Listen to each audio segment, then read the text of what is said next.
The following broadcast may contain explicit language and adult themes. Viewer discretion is advised. The opinions expressed in this broadcast are those of the hosts, talent, and guests, and do not reflect the opinions, views, and standards of Pyro Media Enterprises, affiliates, subsidiaries, or its members.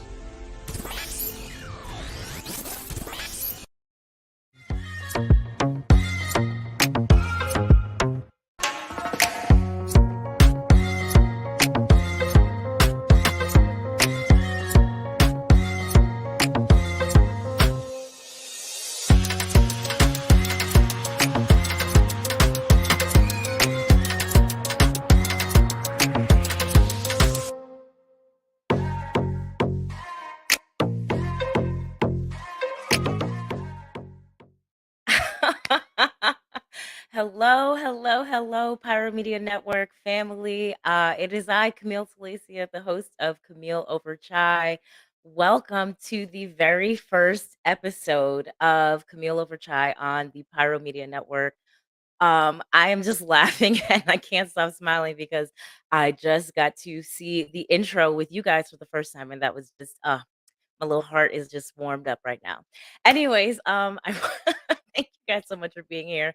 Camille Over Chai, for those of you who did not get to see the old versions of it a few years back, is a show where I'm going to get to have some really great, fun, dope, dynamic conversations with amazing leaders who are essentially people who are doing great things in their lives, doing something new, something different, something bold. Today's guest is doing something that's visible for the invisible.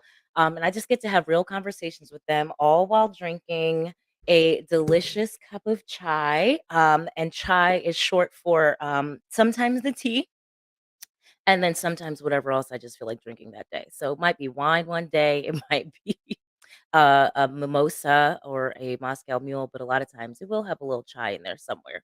And so today's guest is Jasmine C. Perry. She is a good friend of mine. She is a film director. She is a producer, and she's a unicorn and a mermaid and 17,000 different things wrapped up in one.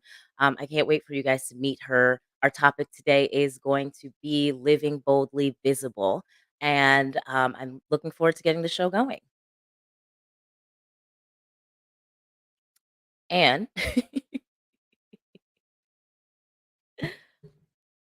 all right, guys, so we are going to get into what we're sipping.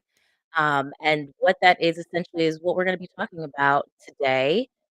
This weekend, a little recap for you. It's Mother's Day weekend. So, for all the mothers that are watching right now, happy Mother's Day. I hope that you enjoyed yourself this weekend. Was celebrated by your loved ones, your kids especially. For me, my mom actually passed away in 2016, and so my sister and I, we just spent the day together, being sisters, doing sibling things, talking about our mom, laughing. My sister is also a mom now. She has a soon to be 2-year old, my nephew Kaiser. I love him so much. At some point, I hope you guys get to see him on the show because that is just my little kitten. That's what I call him. So we just got to spend the day being friends. She's one of my best friends. Just spending the day together. Okay, y'all, let me take a breath because what y'all seeing right now is the nerves. Okay. One of the things that I'm always gonna do is be authentic and real with you guys. And my nerves are just like up, up, up. So I'm just gonna take a breath. And I invite you to take a breath with me so we can all just get the energy grounded. And then I am gonna take a sip of my chai of the day, and by chai, I mean tea today because this one is not a chai specifically, is the Bengal spice tea from Celestial Seasonings. Let me take a sip first. I got the box over here. Mm, hot tea, y'all. Okay, so this tea, why I love this tea, and we're always gonna have a little moment for this, is, because it is cinnamony. It's spicy, and then when you add the sugar, it just brings out whatever other flavors are in there. It has the tiger on there. I'm assuming that's their way of, calling back India, but okay. And, it just has some really great flavors, and it's actually caffeine free, where which a lot of chais are black tea based, and so they have caffeine in them. This one is caffeine free, so I can drink it at any time of the day. or night when I just feel like getting a little tea love.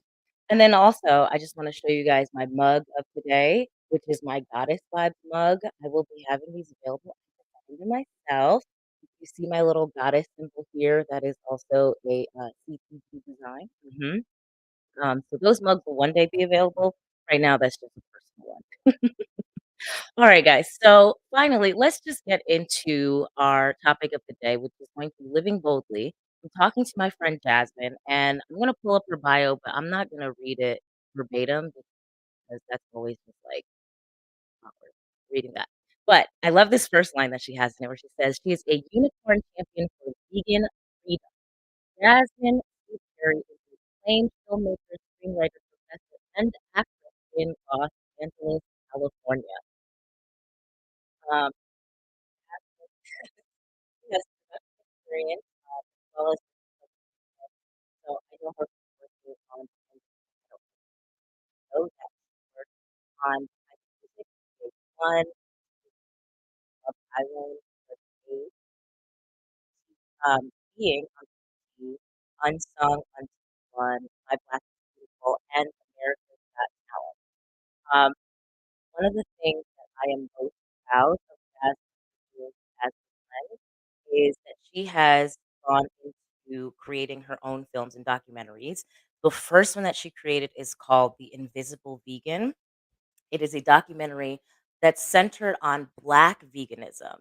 Okay. I was getting some notes from the producers back there about the mic, so hopefully everything is all good now. So The Invisible Vegan is a documentary about Black veganism, and when I watched it, honestly, y'all, like I was inspired to be a vegan for like 3 weeks. I mean, listen, 3 weeks is I know I know you're all like, "Okay, so was it that good?" It was that good. I am a Jamaican woman who has grown up eating oxtail, jerk chicken, stew chicken, um, ackee and saltfish, and so giving up my meat is a little more difficult, but I do have vegan days, sometimes vegan weeks, and that's all thanks to the Invisible Vegan and Jasmine's, work that she's done. So, I want you guys to meet Jasmine now, and so I'm gonna stop talking about her and let you talk to her. So, without further ado, I would love to bring on my friend, the amazing, the beautiful Jasmine C. Perry as we move into the Connection Cafe. Hey, hey, hey, hey, Hey, hey. like a little transition. I was like, are we giving dream hands right now? We Love are, it. we are. Life is a dream. Headset is not saying in properly. Okay. Jazz, thank you so much for joining me on the first episode. I'm so glad it's you because apparently I still get a little bit nervous on the camera, honey, because my nerves just went, ooh, as soon as the show started. Well, you look So, gorgeous. I love this setup. oh, God So bless. Thank you you're so much. doing fine. Thank you so much. All right, Jess. I want to get right into it, and I want to take this first part of our conversation as an opportunity for you to tell people a little bit about who you are. Like, I love promoting my friends and just uplifting them anytime I can. So, I know I mentioned your entertainment and film background. So, just give us a just give us a little bit of the story of how you kind of got into the industry and some of the work that you've done. Okay, I guess short snapshot. Like so few people, I saw the Hollywood dream and wanted a part of it. But the thing is, I've never been big on like the industry business part. Like I genuinely love the artistry of it. When I was young, I used to like to write plays, be in Shakespeare plays. Like I genuinely loved the art. So I ended up going to school for TV and film and just really relentlessly pursuing that dream. And then once I, got about, I guess, 7, 8 years worth of experience, I was like, you know what? It's time for me to take this experience and start working on my own film. So that's what I did. And it was called The Invisible Vegan. It's a feature length documentary. And it's funny because when I first told people, oh, I want to do a film about veganism in the Black community, and this was before it got all trendy like it is now, I would tell people and they wouldn't be excited about it. But then when I was reaching out to people to do my film, like NBA player John Sally, Stick from Dead Prez, millionaire actor Cedric the Entertainer, like they heard my vision and they were like, oh yeah, I want to be in that. And they ended up being a part of the film. So important lesson: if other people don't see your vision, it doesn't matter. Like keep pursuing it relentlessly anyway, because the right person or the right group of people, they're going to either see your vision and know how to elevate it, or they're going to want to be a part of it as is. So from there, I just really became big on my tagline is always dreams only. So anything that I dream, I want to do it. And even that extends to even being in the whimsical space. Like I got my certification as a mermaid, like literally in the ocean with the mermaid tail in the coral, pretending like I'm Ariel from The Little Mermaid. So whatever I dream, I do it. Next Sunday, I have a fairy tea party coming up. Like it's impossible. That's just what I do. I love it. So first of all, I got to ask, please tell me, what was the name of the first play that you ever wrote? Oh, what was the name of that play? I remember this, it was about water. It's funny because now I'm in the mermaid space. The lead character I was Starina, the starfish. And it was a musical too. And it was like starfish, starfish, everybody do the starfish dance. Like I love my friend so much, y'all. My girl just broke out in dance. So not only did she write the screenplay, but she also wrote the accompanying soundtrack, the original score. I love it. I love it. Oh my God. You weren't ready. She wasn't ready. I really wasn't. And I should have been. Honestly, knowing you, I should have been. Wow. Get it together. Okay. I'm back. I'm here. So since we're talking about living boldly, one of the things you mentioned was how you were reaching out to I said the starfish dancing. Okay.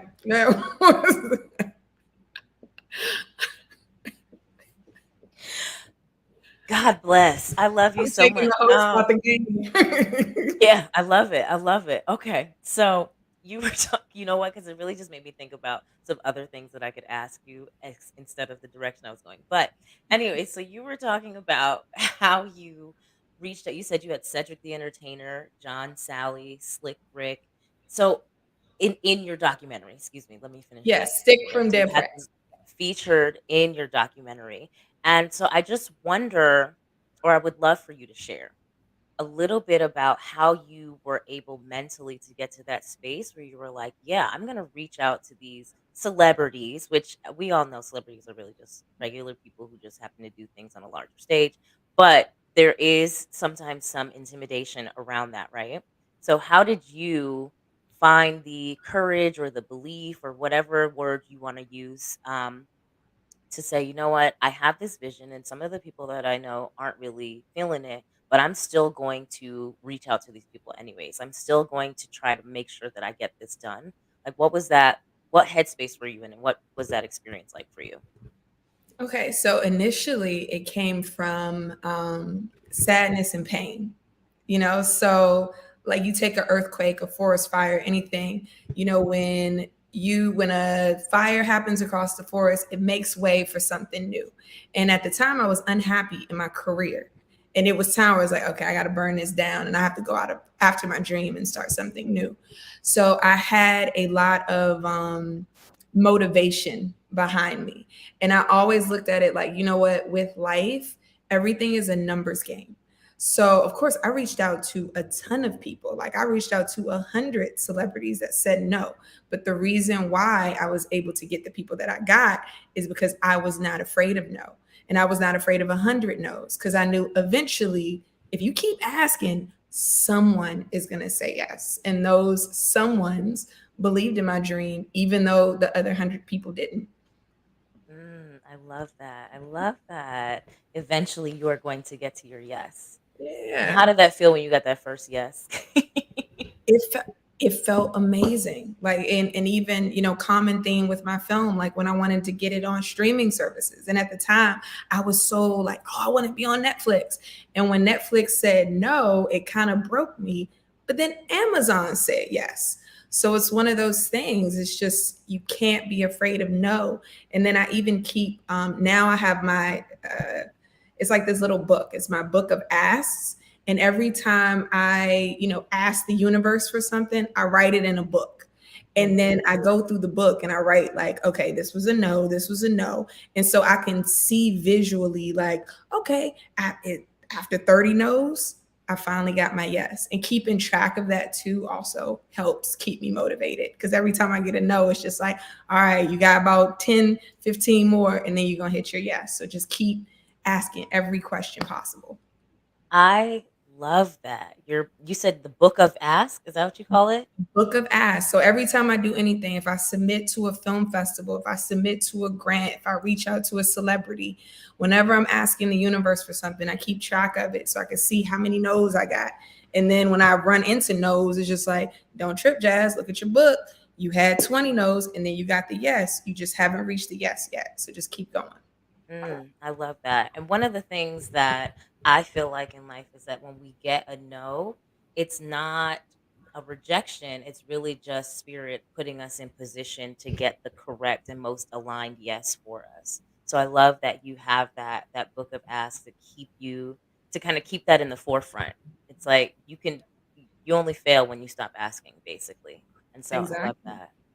I never And knew those that. Look at you. also push you towards improvement too. So, say I want to get to a film festival and they reject me. I don't look at it like, oh, this is some horrible thing. It's just like, okay, no, this is the universe telling me, all right, we need to step the quality up a little bit. So Mhm. keep going. It's just not your time at this moment.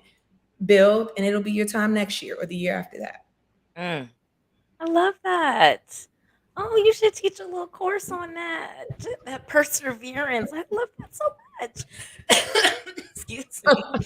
Um, okay, so I saw you had your mug. I need you to pull it up because you had them dragons. It's like pewter. To tell me just a smidgen about the mug and what you're sipping on, please. Okay, so a little about the mug. This is the only, how we all have like 10 things in our lives that are always around us. This is one of my 10 things. This is all I drink out of. It is my dragon mug. And it comes from last year. I labeled my year the year of the dragon. And everything that I was pursuing, I wanted to pursue it with dragon energy. I wanted to bring the heat.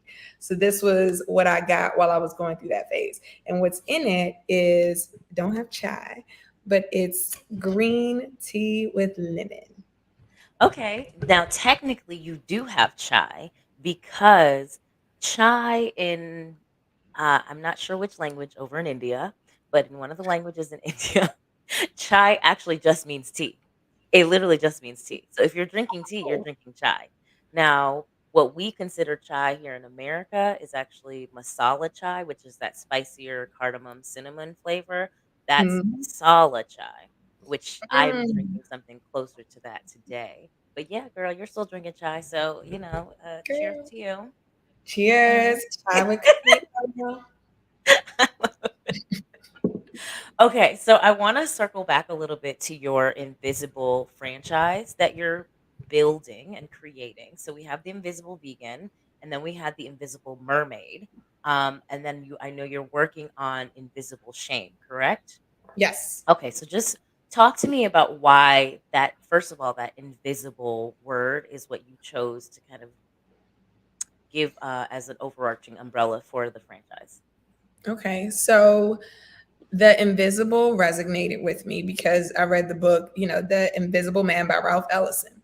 So he talks about how in his intro, how he feels invisible in white spaces because they only see, his blackness is hyper visible, but not necessarily him. But then he also feels invisible in black spaces because he doesn't adhere to certain stereotypes. So that deeply resonated with me. Like, even at the time, being a black vegan, again, before it was cool, it was just like, well, I'm not really represented in the mainstream space, but then the Black people ain't really trying to hear what I'm talking about because it doesn't include greens and ham hocks and mac and cheese in this invisible space where people aren't seeing. I'm not getting representation. So I start looking at different aspects of life where I see we're not represented and bringing visibility to those spaces. I love that. Okay, so Invisible Vegan, you were shining a light on Black veganism. Talk to Yes. me about Invisible Mermaid. So it's funny because I feel like the mermaid culture is about to get a whole spotlight. But a few years Hmm. ago, I moved to Bali and I matriculated at Bali Mermaid School. Not And matriculated. What you not about to do? What you not gonna do over here? What you you tried it. You tried it. I love you, but you tried it. Go ahead. Go ahead. Go ahead. Go ahead. so yeah, again, like dreams only. When I was young, I always wanted to be a mermaid. And then you think like, oh, that's impossible. And then I went to Bali and they had Bali Mermaid School. And I was like, you know what?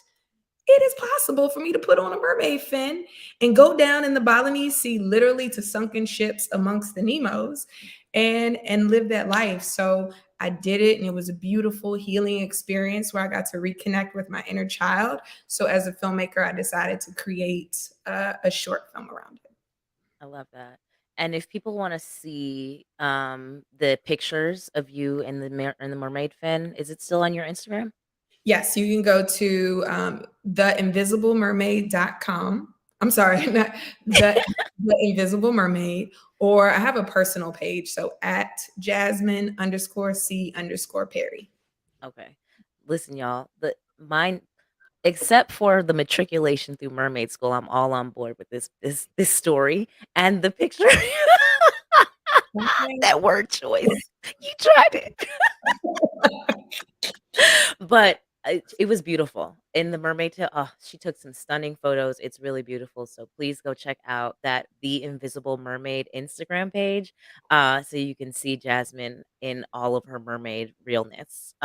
Okay. And so lastly, the one that you're working on now that's in the works is The Invisible Shame, which focuses on eating disorders, correct?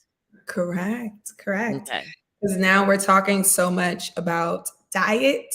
When a part of the conversation should be the psychology around food, which drives us to eat the food that we eat. When people are overeating or undereating, it's not always about wanting to be skinny or wanting to be this and that. Like sometimes there are psychological triggers making us eat the things that we eat. And when we see disordered eating represented, again, it was usually what the affluent young white girl who wants to make her gymnastics team with the Mhm. emaciated look. But what they don't know is like, no, no, no, no.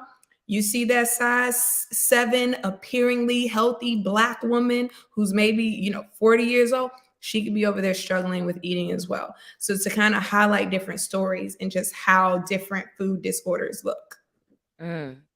Um, I think that's gonna be such a powerful conversation. I know we've talked, about a few of the people whose stories you're gonna be sharing, and even when you were just saying that now, while I don't claim to have had an eating disorder, like, in the complete clinical sense, like, I do remember being in, like, middle school and high school, growing up in those I went to a predominantly white schools at that time, and all of my classmates, well, not all of them, but most of them are like skinny white girls and feeling like I was too big.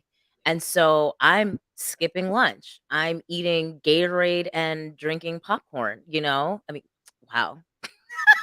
I'm eating popcorn and drinking Gatorade, and that's all I eat all day until I get home for dinner. Maybe eating a little bit of dinner.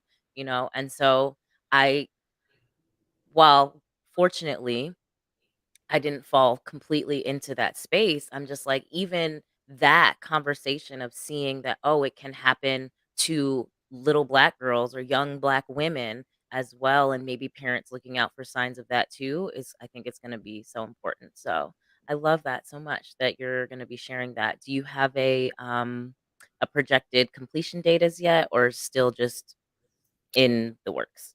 That one will drop next year. Okay. Awesome. Finish that one up this year, and then next year, all systems go. I love it. I love it. And yeah, and then Um, even to your point, mhm, so for me, I think what kind of made me want to pursue this is when I was in college, I was in a very toxic relationship. And when I started with this relationship, my appetite was like crazy. And I would go to four different fast food restaurants and then I would just eat food, four different meals. And then I had to use laxatives to get everything off my stomach. But it was never about weight, so I didn't even put the two together like, oh, you're suffering from an eating disorder. I just thought like, oh, I don't know why, but I'm just crazy hungry, not knowing psychologically I was in a lot of pain. And the only form of pleasure that I could use to nourish myself was food.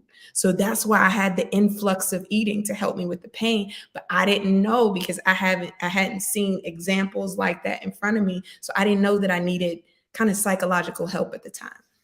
So that's mm, why it's important to put visibility on people and situations that normally don't get visibility.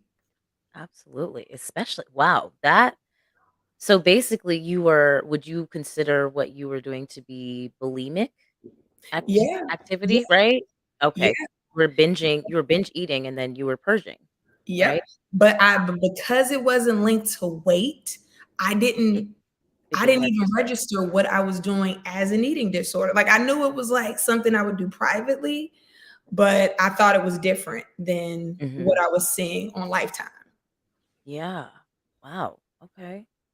Ooh, are you sharing that part of your story in the documentary? I know you always put a little bit of you in your stories in some way, shape, or form. Are you gonna be sharing that part? You know what? I shot my own interview. I was considering for this film to take myself out of it. So Really? yeah, yeah. I was because as I was listening to the other women's stories, because I didn't want it to be too overloaded either. Um, Mhm. just for flow, I was like, you know what? It might be nice for me to just take myself out of the narrative and see how that Mm. works. Do you feel like that's a sign of you maturing as a filmmaker also? That decision?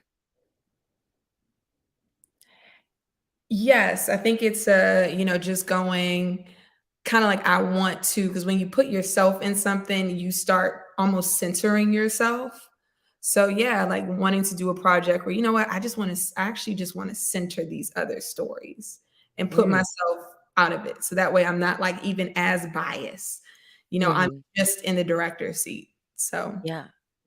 I love it. Okay, come on, leadership. Here we go. All right, before we go to commercial break, I want you to just really share with the the audience the names of the children's books that you've also written that are a part of that vegan activism that you are doing now as well, and where they can find them.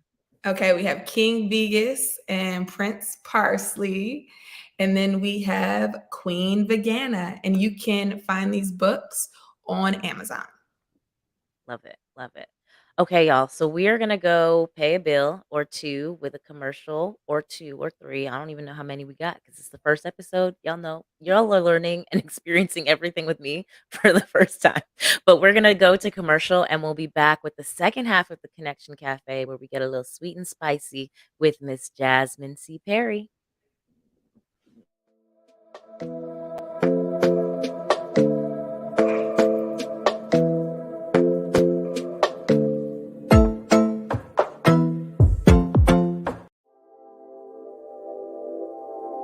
This episode is sponsored in part by Bullet and Flight Radio.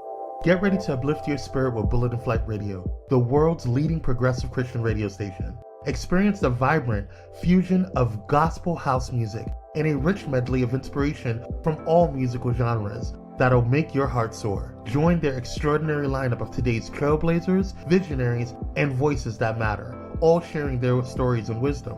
Stay plugged in around the clock as they broadcast unmissable content 24/7. Your go-to station for all things inspiring. Become a pilot today by visiting bulletandflightradio.com. Bullet and Flight Radio. Your story, our station.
right, welcome back, guys. So what was that? 2 commercials. And again, just a reminder, check out Bullet in Flight Radio. You can see the information scrolling across the bottom. And then I don't know if you saw the promo for Spring Bash on Pyro Media Network, which is essentially the new lineup of shows we have for the spring, including yours truly. Hi, this is my first episode. Um, but we also have, I believe, She Is She Nominal with Tasha Champion. I Have Thoughts with Hope Giselle. And there's another season of, oh my gosh, You Better Than Me podcast. So, Pyro Media Network, we have a lot of great shows on our channel on the network. So, be sure to make sure that you subscribe if you are not already. Like this video so that more like it will pop up in your feed, of course. And then follow us on the interwebs. That includes myself and Pyro Media Network. Pyro Media Network is the handle on Instagram. So just put a little @ sign in front of that and you can find them and follow us there. All right. So we're back with Jasmine. And we are moving into the second part of the Connection Cafe, which is where I just have great conversations with my guests. And so, Jazz, I'm ready to get a little more grown up, shall we say, with the conversation. I did not read this part of your bio, but there was a portion where you mentioned your upcoming sex and magic class, I believe, or that you are moving into that space. And so we're about to get a little sexy, a little sweet, and a little spicy. Okay. Is that okay with you? Also, some Okay. go. Perfect. Okay, so first, tell us about, or tell us about the Sex and Magic event that you're putting together and just how you even got into this space in the first place. Okay, so where do I start? So sex, Wherever growing settled. up, you see, I remember seeing, I don't know if you guys seen Set It Off. There was a scene in Set It Off where don't do that. It was Blair Underwood and Jada Pinkett, and they were like having sex. And Blair Underwood, he took his silver chain and he like ran it down the spine of her back. And I saw that and I was like, oh my God, sex is about to be off the hook. And I thought it was gonna be so magical. But after 2 decades of having sex, kind of what it turned into was me putting on theater performances, watching guys getting to orgasm over and over and over again.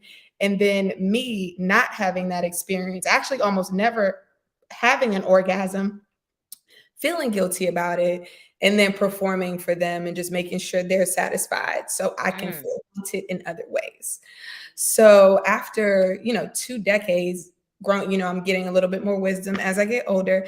I decided like, no, sex should be magical. And a lot of the reasons why my situation isn't feeling magical is because I've been very ignorant around sex, around my own pleasure, around my own body.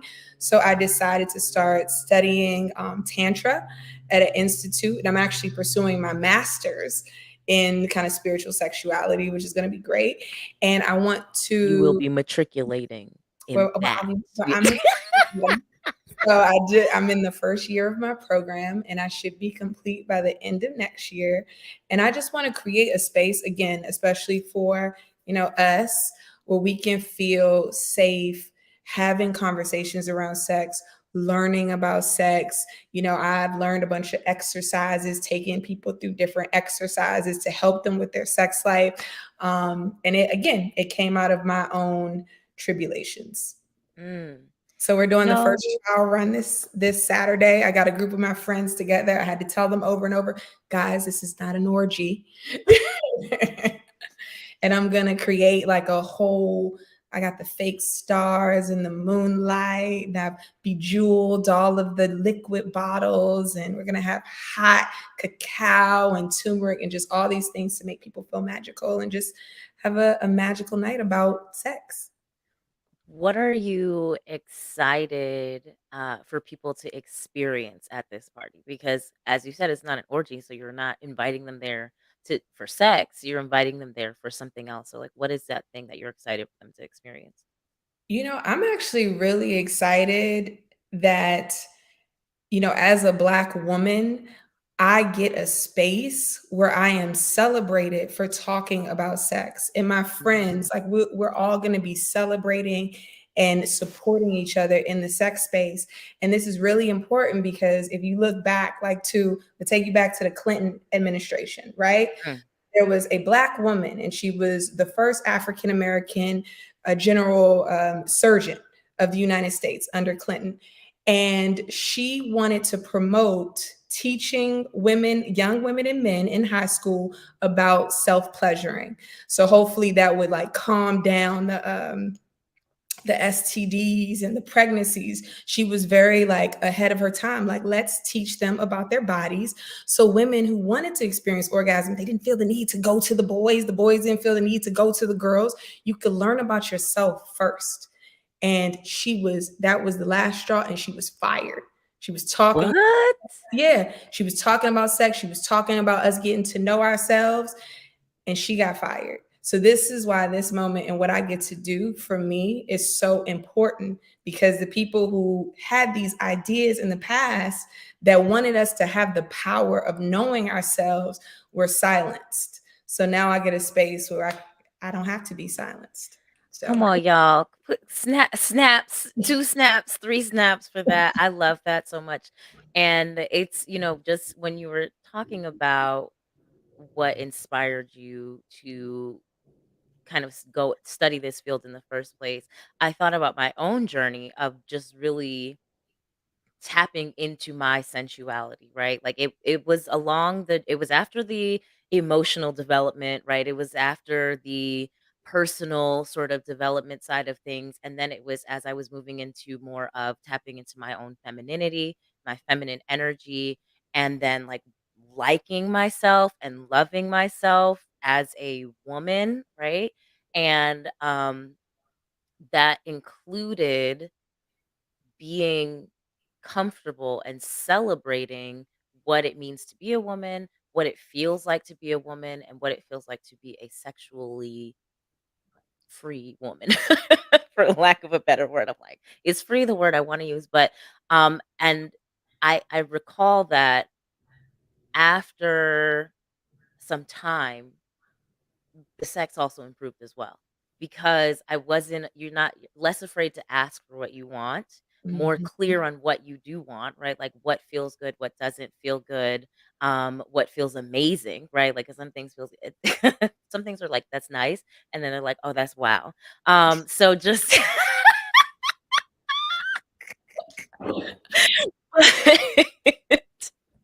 but especially, when actually engaging with a partner and feeling like we are having this experience together, right? This orgasmic experience together, not one where I just have a nice time and you have a wow time.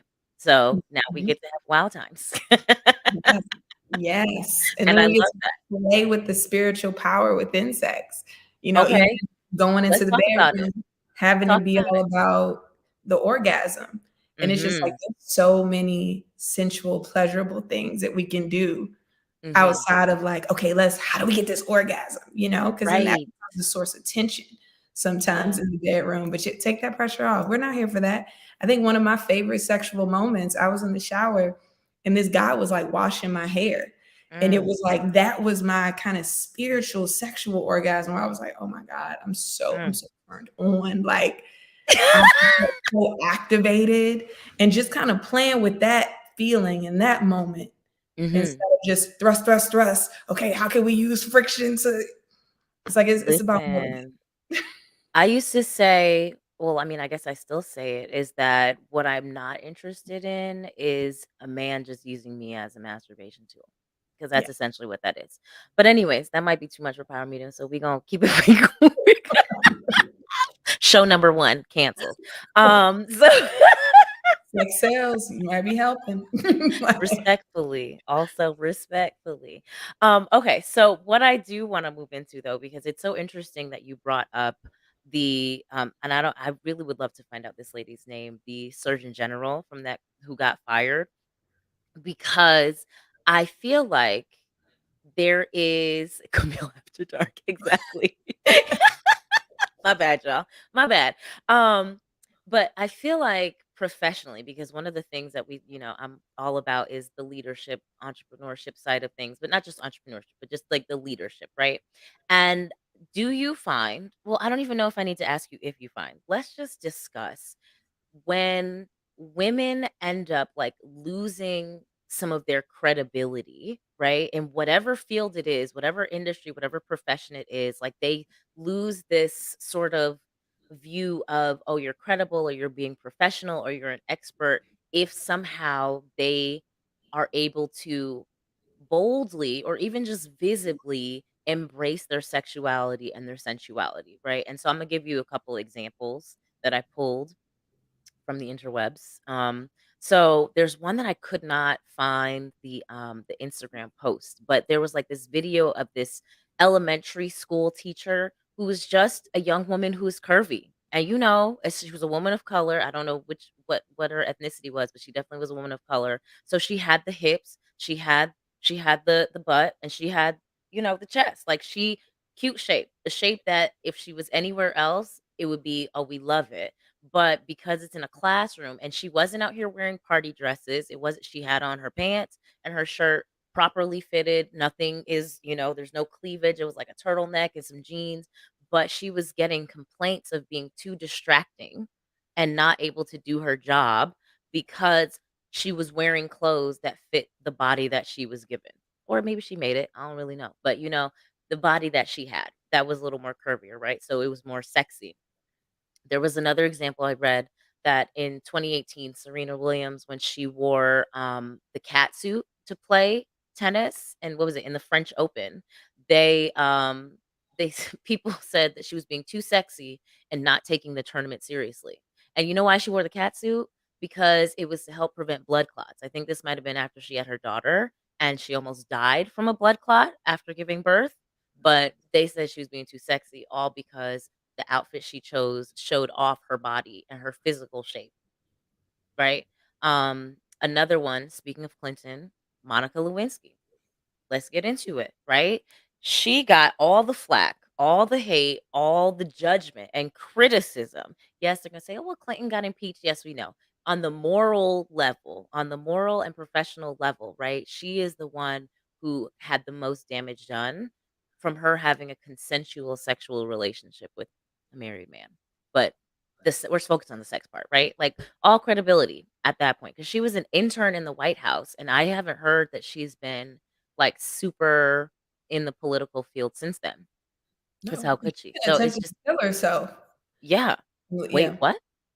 Yeah, like I think she had oh, let me fact check everyone. But yeah, she was going through, I don't know if she attempted to kill herself or had thoughts of Suicidal suicide. ideation. But yeah, mentally it really damaged her. And when you think about how old she was when that happened, it's like Clinton, you're like in your, at the time, I don't know, 50s. 50s. You gonna let this like 20-year-old girl or however old she was take this emotional hit and Yeah. not even support her and not even step up and say, no, you know what, don't take the heat. Don't give it to her. This was me. I was the grown up in the situation. I was the president of the United States. Hmm. Like Commander in chief. No big deal. yeah. Something light. Just something light. No big Took deal. no Yeah. accountability for the manipulation that went into that.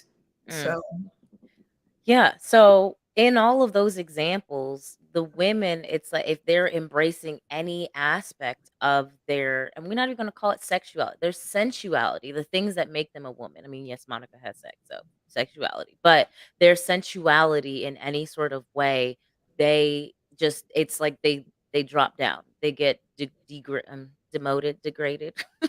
That's not, degraded isn't the word, but you know what I'm saying. Um, so, as you are stepping into this sort of like sex and magic space, has that been a concern for you at all? Is that something that you have been thinking about? Like, how are you going to move beyond those stigmas? I think when you think of, I'm getting to the point, I'm at the stage in my career where public opinion is no longer, it's a non-factor to me. And what people think about me is a non-factor to me. It's like, what do I think of me? What does my mom think of me? And what does God think of me? And I'm not going into a space, like I'm going into this sexual space with good intentions. Like I want women to know that if they're experiencing what I'm experiencing, they're not alone. I want to give people like spiritual practices they can use in the bedroom to become actually more connected with their partner on an emotional level, like emotional tools that go into having sex. Like even letting people know, like sexual traumas, men, women, you guys should be, or even woman and woman, man and man, trans and trans, like you should be discussing these things before you go into the bedroom. You should be giving people guided tours of your body so they know what to do with your body, so they're not doing anything that makes you feel bad on a physical level. So I'm going into it with good intentions. However, people take that, and if they want to demote me in their eyes, like that's fine with me. I don't live for them. And I think respectability politics have always been unfair towards Black women. You know, if we always have had to walk this line where it's like, if we're too sexual or we engage in sex, then we're a hoe. If we don't, then we're rigid. So we're trying to find this, okay, what's the perfect way I can walk through life and tiptoe around eggshells, instead of me being like, you know what?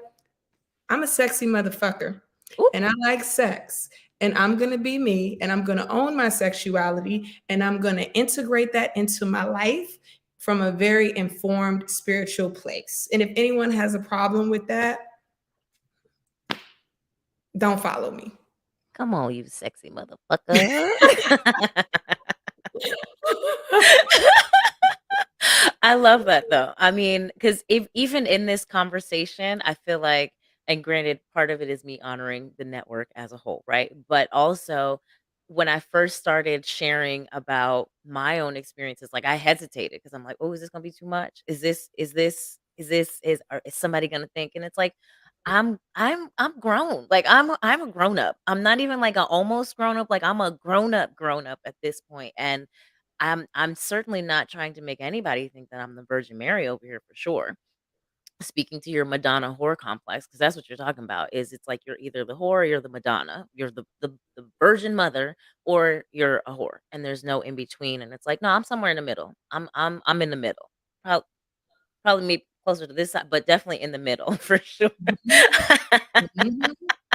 Yeah, a little bit of um, just depends on what right. it is. Right, and I feel like in embracing my own sensuality and femininity, like, I feel like I've just been able to have more joy in my life, right? And so it's just like, I don't I applaud you. I applaud you taking a stand on your sexy motherfuckingness. And I really think that when you get into that spiritual side of things, if you start sharing with them about sex magic and manifestation, not sex and magic, but sex magic manifestation, mm, y'all, when you're having an orgasm, think happy thoughts. And by happy thoughts, I mean that thing that you are trying to manifest and create in your life, and use the energy from the orgasm for that. That's just like a high level overview. Quick. Okay. Anything else you want to say before we go to commercial break about just either sex and magic, or sex and women and professionalism before we wrap this conversation Segment up. up? The last thing I guess I'll say to all the women, especially the women who the seasoned women who got a little wisdom on them, just know, like, I honestly feel like the last generation's silence caused this generation pain, unnecessary pain, because there were things that we walked into the world not knowing about because our elders were scared to talk to us about it. So talk about Mm. it. Help the next generation coming up so they don't feel like they always have to learn from their own mistakes and learn in a way that might traumatize them, but they can already have an idea of what they're stepping into, because sex, in the world of sex, it's a very spiritually powerful situation, and it can emotionally really damage some young ladies and their self-esteem if they don't know what they're walking into. Men too, sorry, everyone. Yeah, yeah, that's really true, and I agree. I hope that these younger generations talk to their kids about healthy sex also, because I feel like sex is a big topic now. We're talking about it all the time, but we're not talking about loving sex, healthy sex, or enjoyable sex. They make it sound like sex needs to be painful, and hard and violent. So that's not great. Yes. Like beat it up. Like, please don't. Right. Yeah, no, no, don't do any of that. Like, take that word out of your I vocabulary is killed all her. it did. Oh, me too. Um, okay. All right, Jazz. Thank you so much for joining me in the Connection Cafe. We are going to move into our next segment, which is Let It Steep, where we are just going to be talking about some final thoughts. I know we shared some final thoughts about the sex and magic, but overall, final thoughts on just our conversation today. And actually, my question for you would be if you could offer our viewers one key tip on how they can live their lives boldly and or be more visible. Keith. Okay, a key tip that I would say, I think I spoke earlier about my little catchphrase, dreams only. Mhm. Be the dream. Don't have dreams. Be the dream. Whatever it is that you want to do, like I know Camille came to one of my birthday parties years ago where it was a film festival birthday party. And I had all my friends make films. I had a red carpet. I had a correspondent. I had all that. I just used my resources, however bootleg, and I just made my dream happen. And it didn't depend on anybody's validation, anybody's Oscar, any celebrity. It was just whatever I want to do, I make it work with what I have. So whatever your dream is, and sometimes it's even more fun that way when you do the homemade creative stuff. So whatever you want to do, just do it and do it with what you have, and then let that grow into something bigger. And even if it doesn't, and if other people don't embrace it, that doesn't mean anything. That's not what you're here for. You're not here to be another rat chasing the same cheese like everybody else. You are here for joy and to enjoy your life. So live your dream and be the dream. I love that. What a beautiful moment. All right, y'all. We are going to take a very quick commercial break before we wrap up today's episode. So we'll see you back here in just a moment.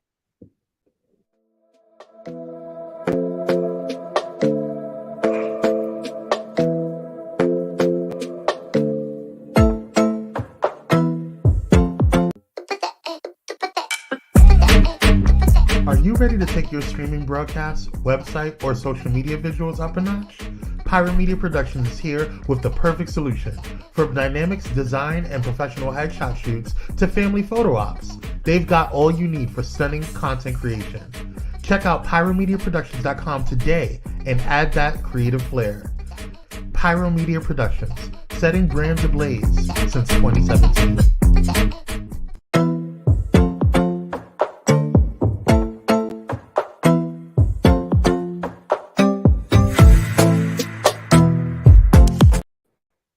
All right, guys. We are coming towards the end of the show. And Jasmine, please let everybody know what you have coming up. What's brewing for you? So what's brewing is the Invisible Mermaid short film. I'll be releasing that. I'll have the Invisible Shame at the top of next year. And then I'm going to be throwing my Sex and Magic nights. So I love it. Are you going to do anything virtual for the folks not in LA? I'm going to see, like, I'm playing it by ear. That's like infant level. So I'm just curious. I'm going to see what it grows into. I love that. And please let everybody know how they can find you on the interwebs. Okay, the Invisible Vegan on Instagram. I'm on Twitter, Facebook, or Jasmine C. Perry. You can look up my socials by that name as well. Love it, love it.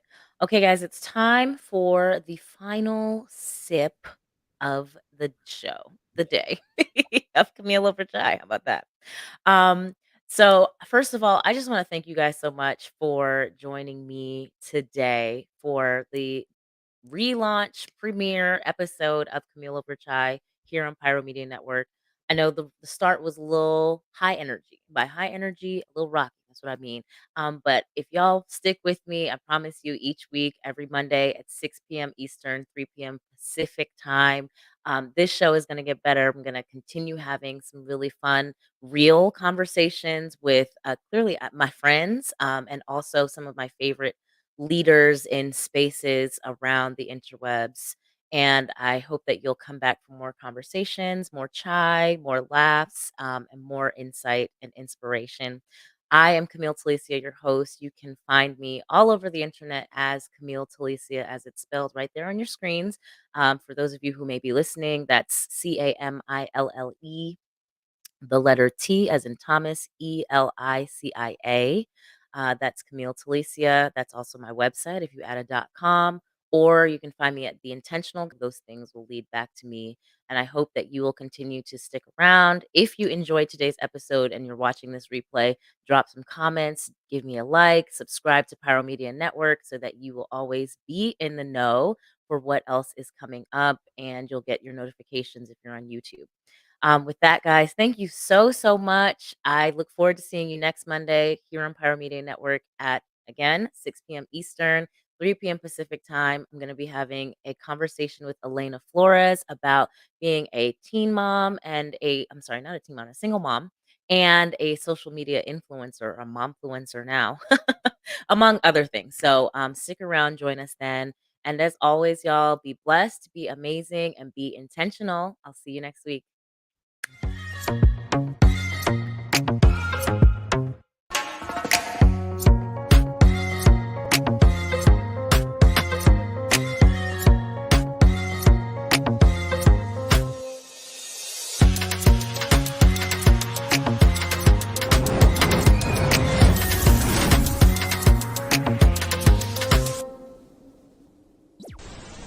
If you enjoyed this content, be sure to hit the like button and subscribe to Pyro Media Network's YouTube channel for more awesome content. Plus, don't forget to hit the notification bell so you never miss when we go live or upload new videos. Visit pyromedianetwork.com today, not just to check out our incredible roster of talented creatives, but also to gain access to exclusive bonus material available only to our Pyro fam.